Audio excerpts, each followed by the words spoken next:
York, United States of America, on 22nd July 2025, laid on the...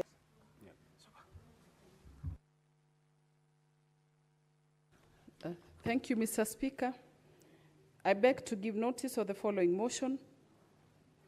That where Article 42 of the Constitution guarantees every person the right to a clean and healthy environment, which includes access to safe energy options. Further aware that over 900 million Africans, including more than 90% in high levels of indoor air pollution that cause premature deaths, particularly among women and children. Concerned that in Kenya, indoor air pollution has been linked to over 23,000 annual deaths, with women and girls bearing the disproportionate burden of time spent collecting firewood and cooking, limiting their education and economic opportunities.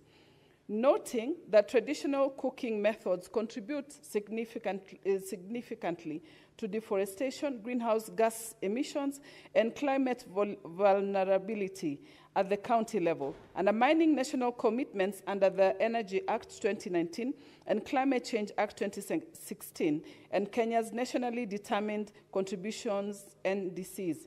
Recalling that the African Clean Cooking Summit Paris 2023 mobilized US $2.2 billion in commitments to clean cooking, and the International Energy Agency has recommended urgent financing and policy action to achieve universal access by 2040. Acknowledging the efforts of some counties, the development partners, and private sector. Now, therefore, the Senate resolves that the Council, number one, Council of Governors develops county-level policies, frameworks, and budgets that mainstream clean cooking in financing frameworks, including results. Number three, county governments incorporate clean cooking targets in their county integrated development plans, CADPs, and ensure public institutions such as schools, health facilities, and prisons adopt clean cooking solutions. Number four, National Treasury and county governments to fast-track letters of authorization to unlock carbon projects.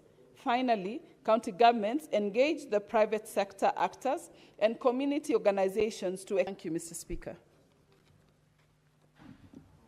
Next order. Order number 7, questions and statements. Senator Mwaruma. That statement is dropped. The Honorable Androm Tata. Here, 2 statements. They are supposed to be read by Senator for Nairobi City County. Senator Sifuna.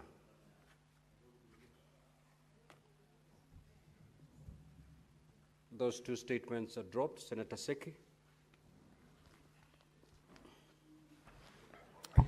Thank you, Honorable Speaker.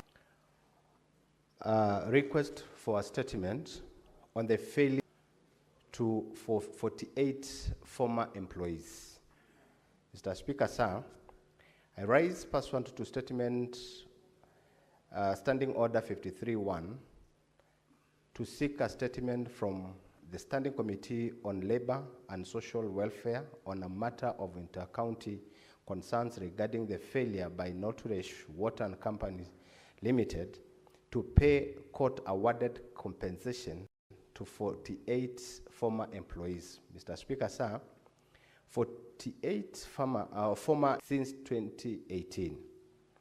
When they were dismissed by the company without notice, without settlement, and their salaries arrears, and without remittance of statutory deductions dating back to 2017, the Employment and Labor Relations Courts, in a ruling delivered on 21st September 2023, directed the company to pay the former employees a total consideration of Kenya shillings 100. This amount remain unpaid to date. In the statement, the committee should Loitoktok Water and Sewerage Company Limited which is jointly owned by the county government of Machakos, Kajiado, and Makueni, to pay the court-awarded compensation to the 48 on to the former employees in line with the court ruling. Thank you, Honorable Speaker. Next order.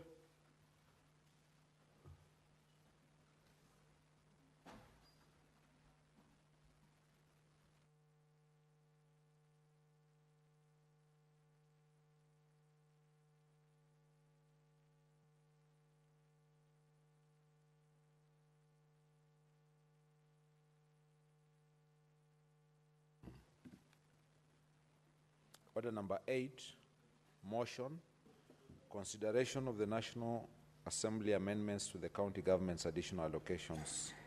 Number 2 bill, Senate Bills number 8 of 2025, resumption of debate interrupted on Thursday, 30th October 2025. Question to be put. Clerk, do we have the requisite quorum?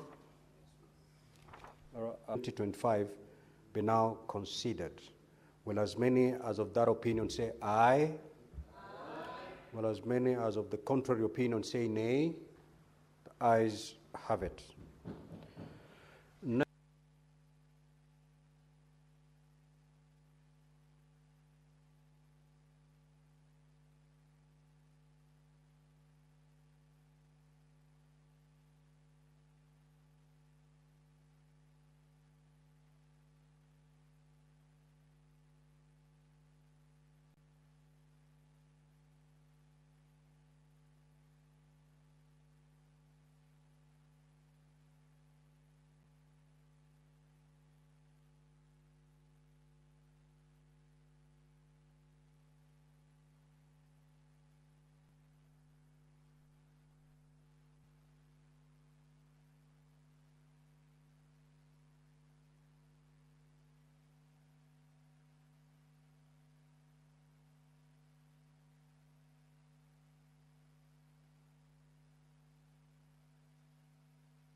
Now, honorable senators, for the convenience of the House, I will, pursuant to Standing Order 45, to rearrange today's order paper.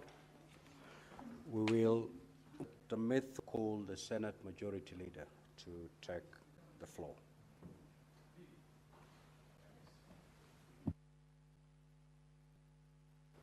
Mr. Speaker, I thank you for the chance to comment on this motion by Senator Cherargei. I'm not sure if you'd be very pleased, Mr. Speaker, because there are certain concerns I have with regards to the drafting. While in broad perspective, I support what this motion seeks to do, Mr. Speaker, I have concerns about item number 1 on the to-do list or the ask in terms of the resolution that this House is to pass. Senator Cherargei, Mr. Speaker, wants this House to resolve and propose to the Cabinet Secretary for Finance, because that's where all this eventually to interns to cushion them against the high cost of living. While at the very sight of it, it appears very noble, Mr. Speaker, there is a serious concern in the country, and there is a conversation which as leaders, we must have devoid of emotions and appreciate where we are as a country, and have a hard look at the facts and see if the trend that currently obtains is sustainable, Mr. Speaker. And I appreciate that Senator Cherargei has just walked in, and this is his motion. So I'll have a take at what I had said earlier, Mr. Speaker, for the benefit of the mover of the motion, that while I agree with you, Senator Cherargei, broadly, in broad perspective, about issues to do with the quality of trading environment that our interns have, because in turn, the work environment. However, Mr. Speaker, I raised, and I was quick to raise, the fact that I do not agree with him on resolution number 1, which is the desire of the Speaker that we must have a conversation in this country about the earnings of public workers, Mr. Speaker, because we are staring at a very difficult decision. I think it was yesterday or earlier this morning, I have seen in one of the news items, the CS for Finance was speaking. Unfortunately, Mr. Speaker, you know, since our media houses started competing with bloggers, it's very difficult to trust anything they post about serious items unless you see a voice of a particular minister to understand or to put context into what they were saying. But broadly speaking, CS Mbadi was reminding the country that currently we are spending close to 90 billion every month paying public workers, Mr. Speaker, across the country, all the people that we pay. Last year, which is the best year in terms of revenue performance, Mr. Speaker, we collected slightly above 2.5 trillion. If out of 2.5 trillion, Mr. Speaker, nearly 40% of that goes ahead to pay the salaries of public workers, Mr. Speaker, who in my estimation are barely, I don't know, I need to get the numbers correctly. That's why I want us to have this conversation, Mr. Speaker, and this is a conversation that we shall soon be having because we are about to begin consideration of the BPS, Mr. Speaker. If you compare the amount being spent, the people earning, vis-a-vis those that are contributing, Mr. Speaker, there's a serious discrepancy.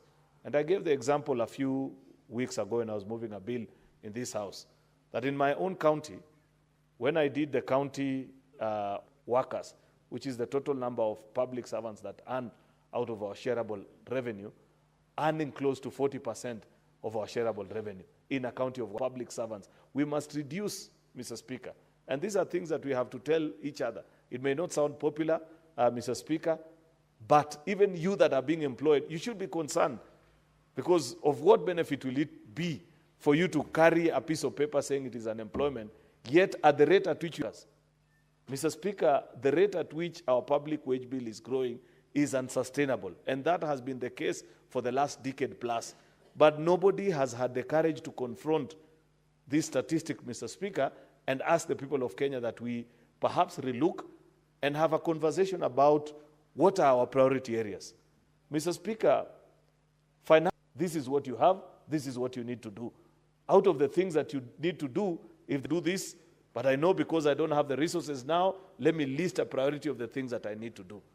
Unfortunately, Mr. Speaker, we have never had that conversation. And this is something, because I saw CS Mbadi speak about it, I think yesterday, that as a country we must speak under full realization.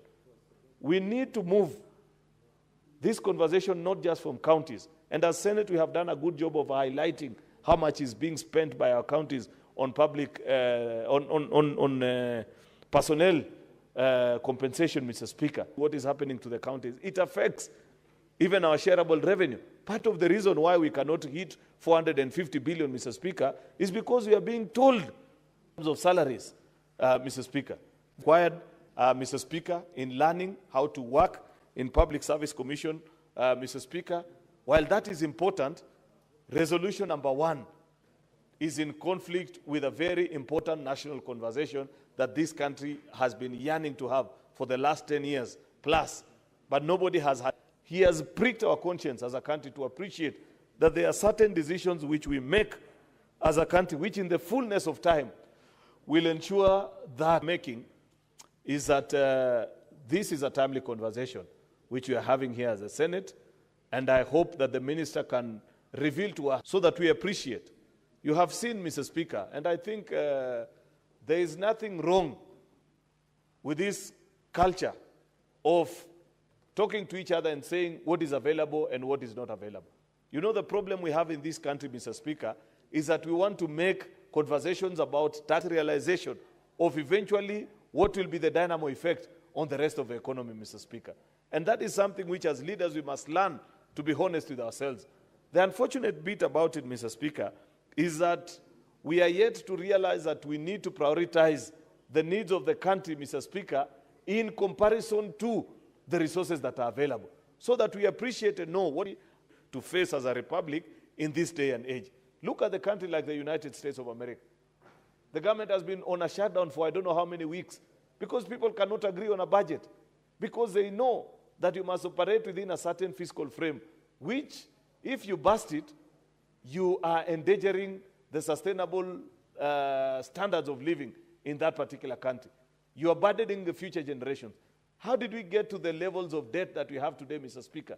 It was because of decisions that were made at the spur of the moment, emotional decisions, Mr. Speaker, trying to appease certain sections of society without realizing that in the fullness of time, we will affect every corner of the Republic because of those decisions. Therefore, Mr. Speaker, I agree that in terms of human capital development, Mr. Speaker, that is charged with the PSC, Public Service Commission, that it is important that we ensure that we have skilled public workers who can offer services to the citizens, Mr. Speaker, and be assured of the future generations that when we walk to a public office, Mr. Speaker, they getting it to only increment of stipend, Mr. Speaker. I believe there are other things that we can do for our interns beyond just increasing their salary, Mr. Speaker, that will end realization of knowing how much. You may want to do some more research on these particulars to converse about, so that you guide us and help us appreciate that as we make some of these decisions, Mr. Speaker, what is the impact on the economy, Mr. Speaker? What will be the cost? And you know, Mr. Speaker, nowadays, I have seen a trend and a practice. I'm not sure anyway that I want to wade into that conversation because it's very alive. Even as I speak, Mr. Speaker, I have messages on my phone about that particular topic, which I don't want to get into at this particular time. But we must be serious, Mr. Speaker, as a country, as a leadership, the same way we are pushing counties to stick within the provisions of Regulation 25 of the PFM, which is to keep personnel emoluments below 35%, Mr. Speaker, that we must push the same from the national government as well. We must have a capping, Mr. Speaker. And these are some of the things that we said when we passed that motion, possible to satisfy everything at every time. And that being the case, then we must begin to ask ourselves, what do we prioritize at this point? What is it that we can pay? We must have a limit, Mr. Speaker, and say that beyond a certain limit, Mr. Speaker, there is nothing that you do. You just tell people it's not there and it's not there.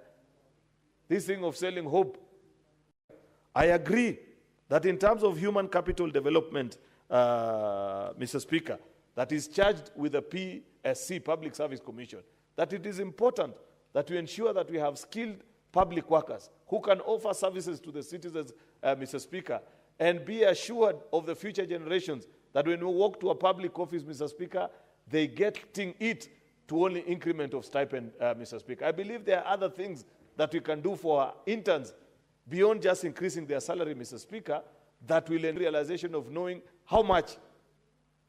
You may want to do some more research on these particulars to converse about, so that you guide us and help us appreciate that as we make some of these decisions, Mr. Speaker, what is the impact on the economy, Mr. Speaker? What will be the cost? And you know, Mr. Speaker, nowadays, I have seen a trend and a practice. I'm not sure anyway that I want to wade into that conversation because it's very alive. Even as I speak, Mr. Speaker, I have messages on my phone about that particular topic, which I don't want to get into at this particular time. But we must be serious, Mr. Speaker, as a country, as a leadership, the same way we are pushing counties to stick within the provisions of Regulation 25 of the PFM, which is to keep personnel emoluments below 35%, Mr. Speaker, that we must push the same from the national government as well. We must have a capping, Mr. Speaker. And these are some of the things that we said when we passed that motion, possible to satisfy everything at every time.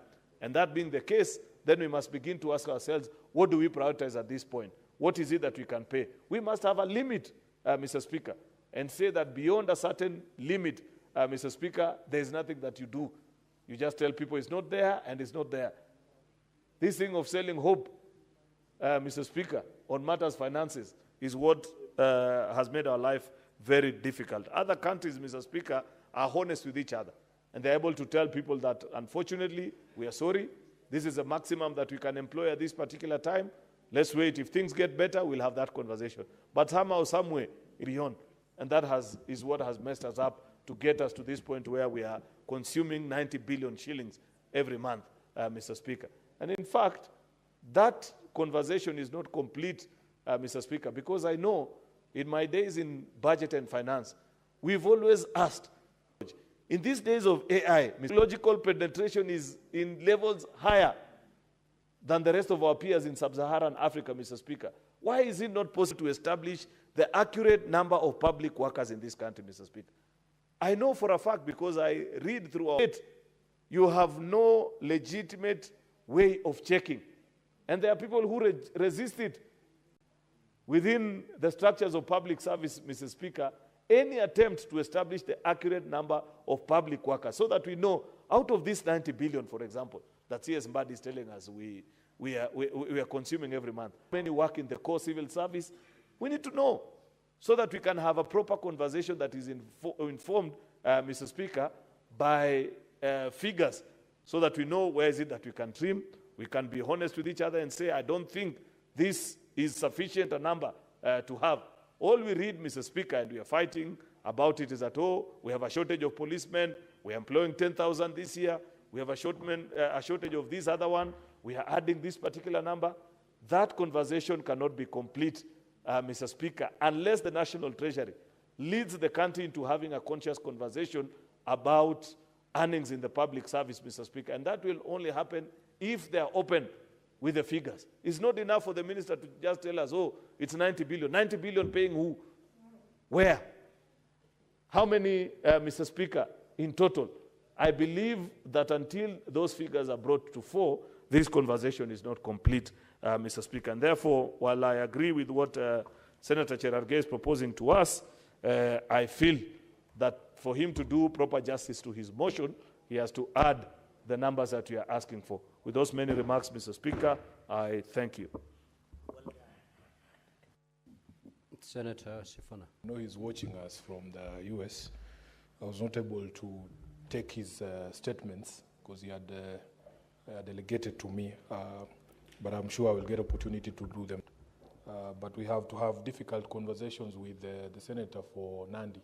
The way the majority leader was saying, Mr. Speaker, when this motion was brought, because I also have advisors on public service, I thought there, yeah, we as leaders must accept that we don't know everything and that there are experts in this country. Honorable Speaker, if you public service, it's just that we have not created an environment for them to feel safe to come and offer those services here at home. So I spoke to somebody who is very well versed with this issue of internship in the public service that we lawyers do, so that you are able to get some practical experience in the field that you studied before you go into formal employment.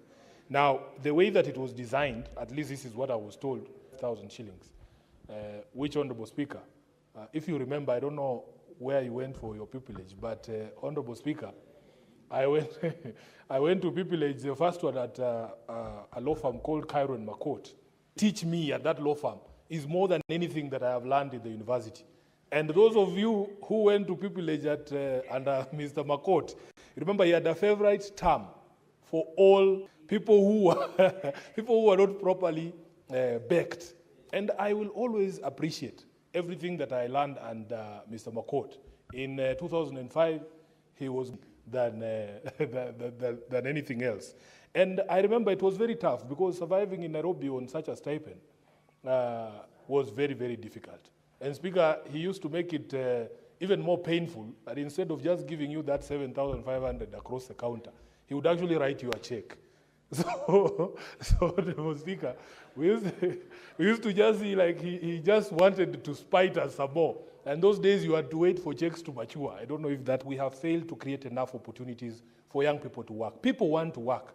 Speaker, if you saw the numbers, the sheer numbers of people who apply for jobs when an advertisement is put out, these are not lazy people who think they want to earn an easy living. They want to work for the country. It is for us as a leadership to create these opportunities for them. So even when somebody lands an internship in public service, they actually see it as a job.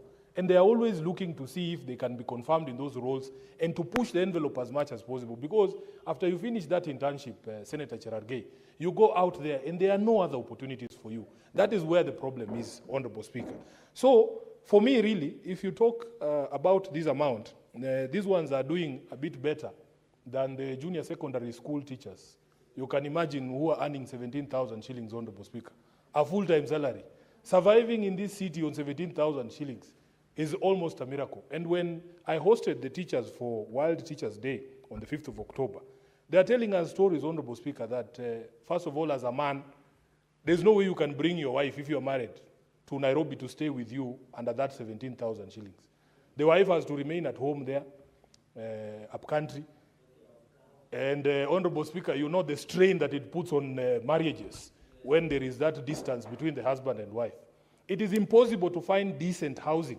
Speaker, I don't know what the global recommended amount of money or percentage you should spend, of your salary you should spend on accommodation. But at least 30%, Honorable Speaker, should go to finding new accommodation. If you did 30% of 17,000, it's just slightly above 5,000 in silence. If you speak to them, they will tell you even the rate of suicide is very high. What I want to tell them, because I know they are watching, and this behavior started with this other union, Honorable Speaker, that we were trying to push for permanent and pensionable terms. I think it was the doctors. No, the UHC workers. We want to help, but please, don't harass us. Speaker, you get a leader, maybe one of the leaders in the union, whoever it is, have a sit down. We are reasonable people. Have a conversation with us and we will represent you. But Speaker, this idea of just spamming leaders from morning to evening, even you cannot read any other messages on your phone. It is just confirming JS teachers permanent and pensionable. I want to look at them in the eye and tell them, are you really helping yourselves by spamming the very people that you want to help to survive on 17,000 shillings, let alone 25,000 shillings in this country, in this town? Speaker, there is another, factor for Senator Cherargei to consider. But then the unintended consequence might be that there is a reduction in the number of opportunities that are then offered to the young people for training. So, Speaker, unless the National Assembly allocates more money towards this internship program in the public service, it might be very difficult to enhance without having a reduction in the number of people who are offered those opportunities. Lastly, Honorable Speaker, there's something to consider that the Public Service Commission, now, Senator Cherargei, when we pass this motion, you have said them to increase the stipend offered to interns to cushion them against the high cost of living. I don't know how we are going to circumvent the fact that we are dealing with an independent commission. Maybe, Honorable Speaker, maybe there could be another way of how to increase the allocation towards this program. Then we can have not only more young people joining the program, but also them living on a proper stipend. Speaker, it is incumbent upon us as a leadership, had a conversation, and the reason why I was late, Honorable Speaker, we had been invited to have a conversation with the Ambassador of Germany and France, and they talk about the business environment that has been created in the country, that they would want, does not really care as a plant where it is in the world. You can plant it in the middle of Naivasha, but there are certain things you have to put there. You have to have the proper infrastructure, protect the business itself. They are willing to invest. And what we must do as leaders is to look at the circumstances of doing business in this country, the taxation regime that we put in place, and so on and so forth. And even, Speaker, as far as the dispute resolution mechanisms, one of the reasons why you see many of these international contracts have clauses for arbitration or settlement of disputes through arbitration in foreign jurisdictions is because they have no faith in the Kenyan judicial system to be able to resolve disputes. And disputes are commonplace in business. It can be a dispute about anything. So, Honorable Speaker, that is where the responsibility for leadership lies, that we are able to look at all of these things to be able to create a level playing field for all business people from across the world, and they will most definitely invest. We were discussing about even the regime that supports privately initiated proposals, private-public partnerships. The law is that we are required as a country to let the whole world know what are the priority projects for which we are seeking partnership. It should not be a secret like how we handle the airport, Honorable Speaker. It was a terrible way to handle a project of that magnitude. Let the country know that we want a second terminal. It's privately initiated. we know it will come to a specific person. That person has a responsibility to disclose. And I want to thank the CS for Treasury Mbadi, because after that debacle of Adani, I saw him publish in the newspapers some guidelines on how to handle those privately initiated proposals. And those are the conversations we want to have, because some of us, Honorable Speaker, are believers in the Constitution. If you look at Article 10, everything that is done in this country requires to follow those guidelines in Article 10, including transparency. Let us not wait to see on social media that, oh, the airport has been sold. No, that communication needs to come from government. They say, we have received this proposal, we are looking at it, and this is what they are saying we should do, so that we encourage investors to be able to invest in our country and create the employment that is needed. Speaker, we had a delegation here in Parliament from the German here. Ukiwa na njaa daddy today we have not eaten.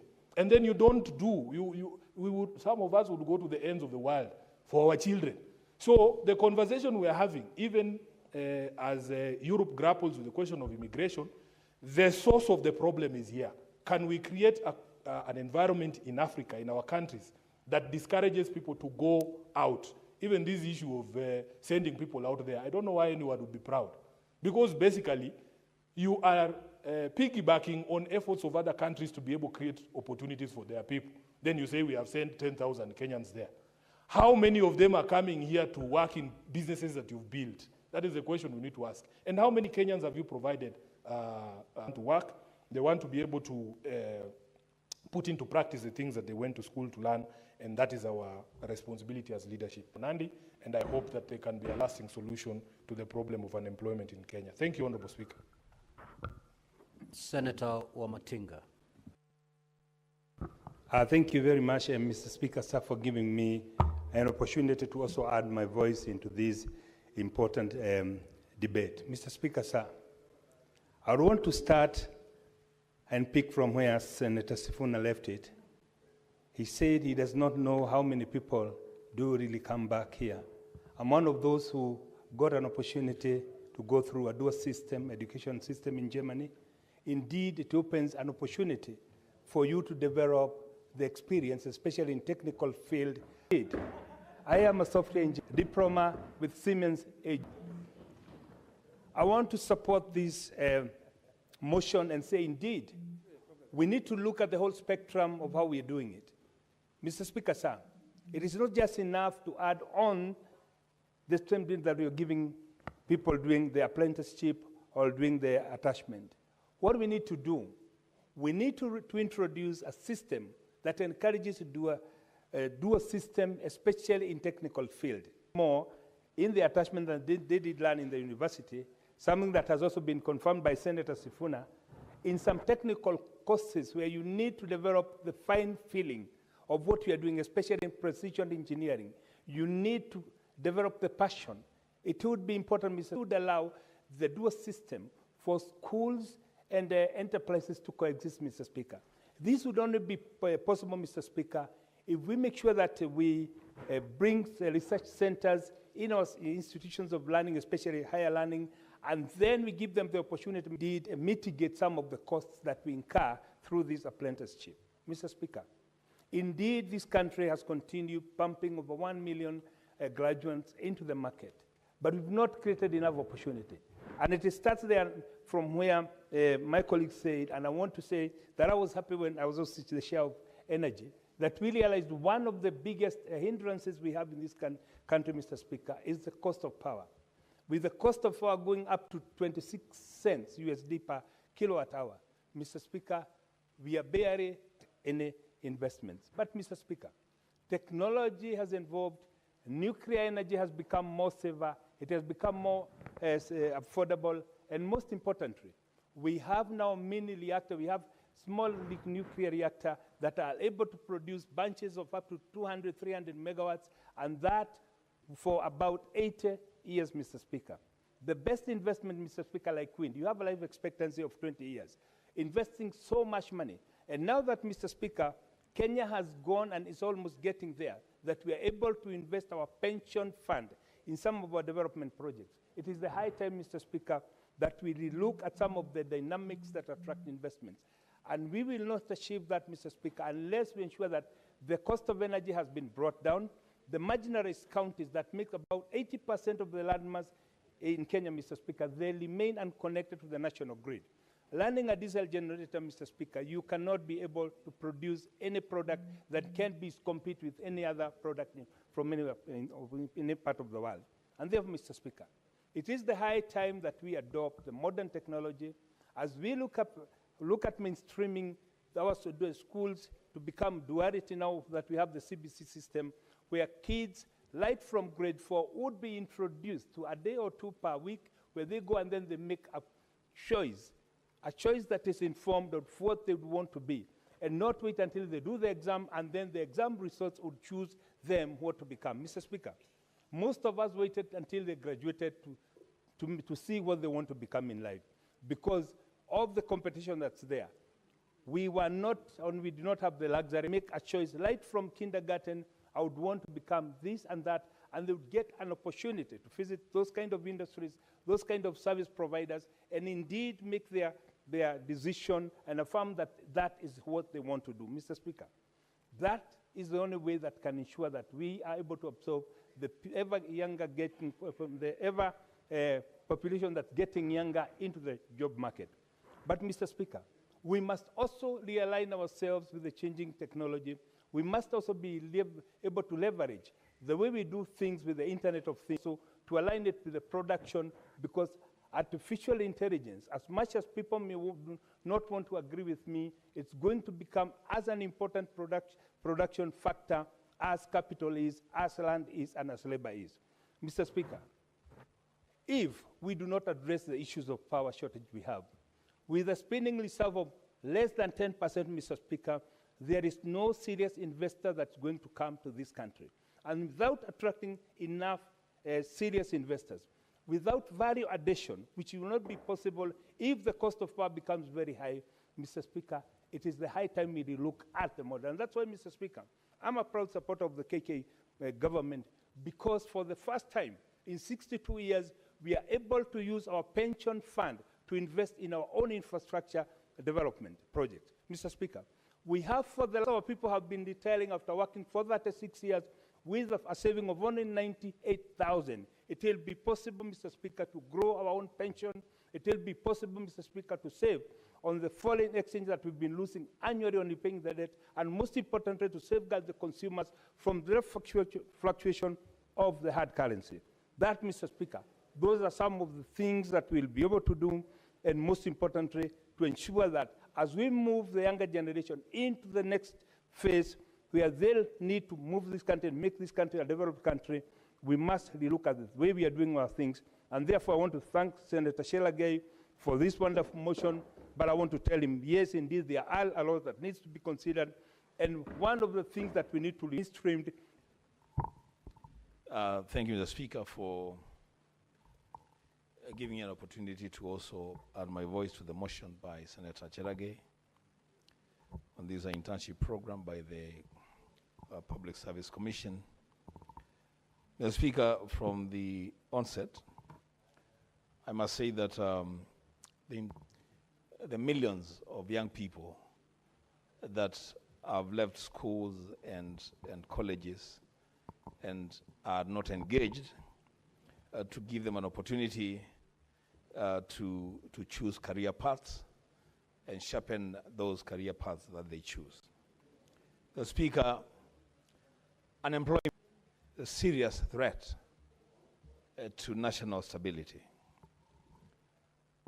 I have a different way of looking at engagements with the young people, especially in major cities.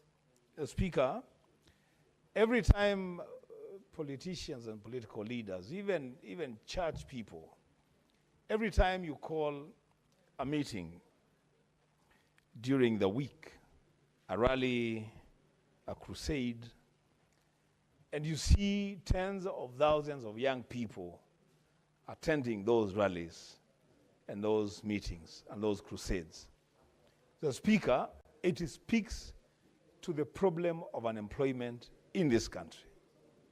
It speaks to a situation where we have young people that are not engaged, are on the ground collecting stories and filing stories for the newsrooms. But when it comes to recognition and reward, they are the least paid, they are the least interns that are taken in by the PSC. Now, Speaker, I would want to add a voice. It is time that we, now, Speaker, I would want to add a voice. It is time that we begin to ask youth in a proper way to ensure that we create opportunities for young people to prosper and to be engaged. Now, Speaker, I know there is a subject that is not very, very sweet with a lot of people, but it is one that we must confront. I was earlier discussing it with the Senator of Mombasa here a few minutes ago.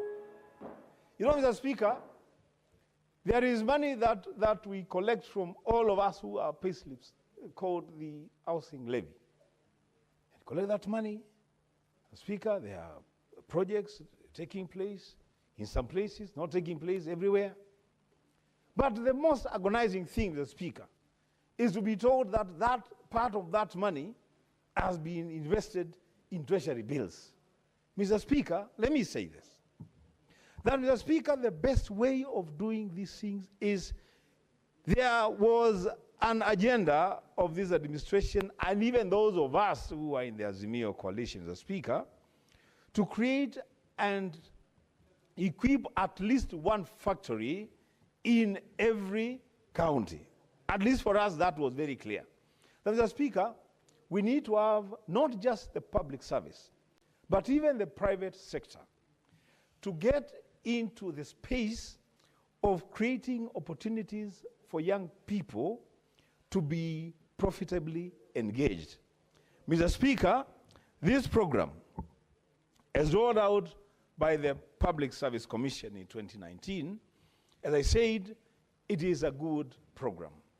But there are opportunities and there is room for improvement in this program, Mr. Speaker.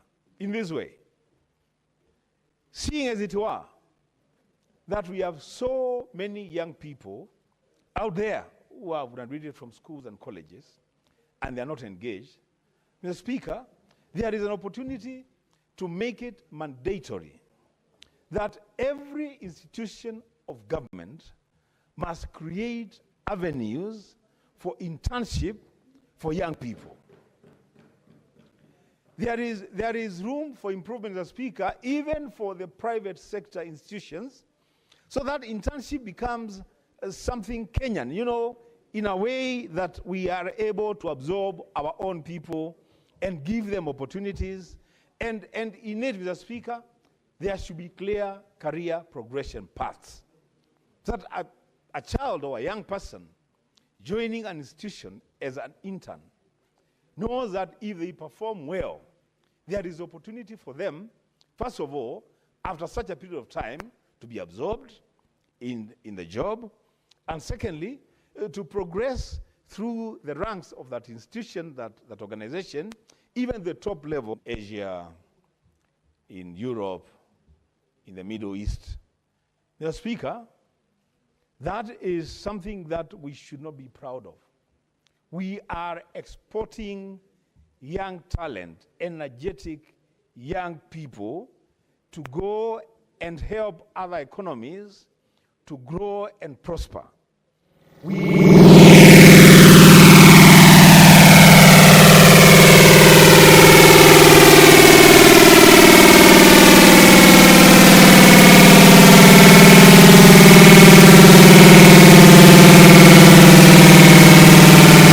To be absorbed locally. Mr. Speaker, I've seen some county governments have done a good job.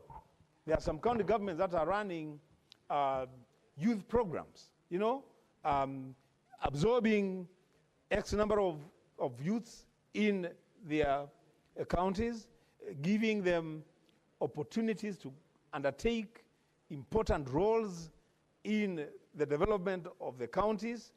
And at some point, after a period of time, they train them and tool them to invest.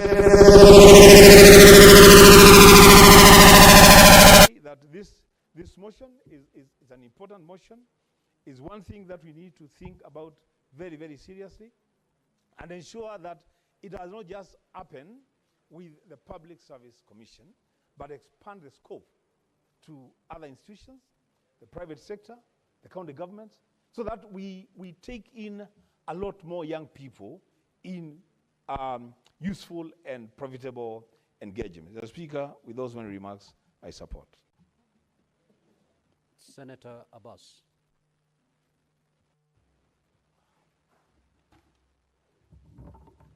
Thank you, Honorable Speaker. Honorable Speaker, first and foremost, I want to thank Honorable Sergei. Honorable Sergei, actually, most of his motions are welfare issues. I want him to keep up, actually, because always he looks into the matters of, the sportsmen, the youth, the women, and I'm really impressed on that. Honorable Speaker, actually, the issue of engaging students, young men and women who have completed the university into interns is a very important thing. It builds confidence, it gives them exposures, so at least other kids, when they interact in workplaces, they learn more from each other. Honorable Speaker, in the past, when we were in universities, we used to have field attachments where we go different parts of the country. We learn new friends, we learn new skills. Actually, what you learn in class and what you learn in the field is actually, what you learn in the field is more helping and more practical. Honorable Speaker, one thing I've seen is now that this country, so many students are now exiting the university. Now that the system now has been changed, the CBE and the CBC, I don't know.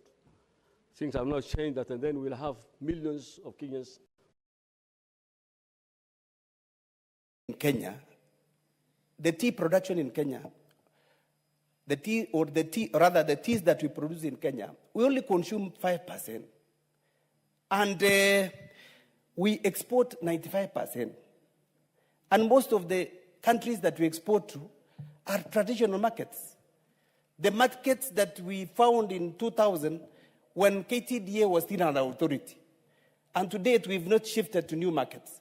And that is why today we want to shift from the traditional markets, and that is why we want to empower Tea Board of Kenya. This bill is trying to empower Tea Board of Kenya so that they can be able to venture into new markets, they can look into new markets, and negotiate so that we can be able to get direct sales of our teas.